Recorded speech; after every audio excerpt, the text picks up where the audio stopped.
రెండు సంఖ్యల మొత్తము మరియు భేదాలు వరుసగా 58, 28 అయితే ఆ సంఖ్యలు వరుసగా మీకు ఎవరికైనా ఆన్సర్ తెలిస్తే ముందుగానే కామెంట్ చేయొచ్చు. ఇక్కడ రెండు సంఖ్యలు అంటే x, y అనుకున్నాం. నెక్స్ట్ వాటి యొక్క మొత్తము ఉన్నప్పుడు అడిషన్ చేయాలి, వాటి యొక్క భేదము ఉన్నప్పుడు మైనస్ చేయాలి. x + y = 58, x - y = 28.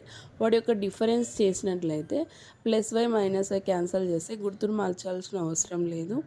Next x + x 2x, 58, 28 వచ్చేసి 86. నెక్స్ట్ 2 టేబుల్ క్యాన్సిల్ అవుతుంది, 2 1s, 2 4s, 2 3s. x = 43. మనకి x వాల్యూ వచ్చింది కాబట్టి ఈ x వాల్యూని తీసుకొని ఫస్ట్ ఈక్వేషన్లో సబ్స్టిట్యూట్ చేసినట్లయితే we will get y value.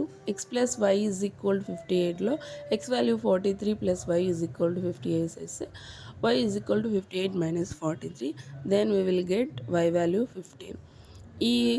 So మనకు వచ్చినటువంటి వాళ్ళు అడిగినటువంటి వరుస సంఖ్యలు x, yలు ఏంటి అంటే 43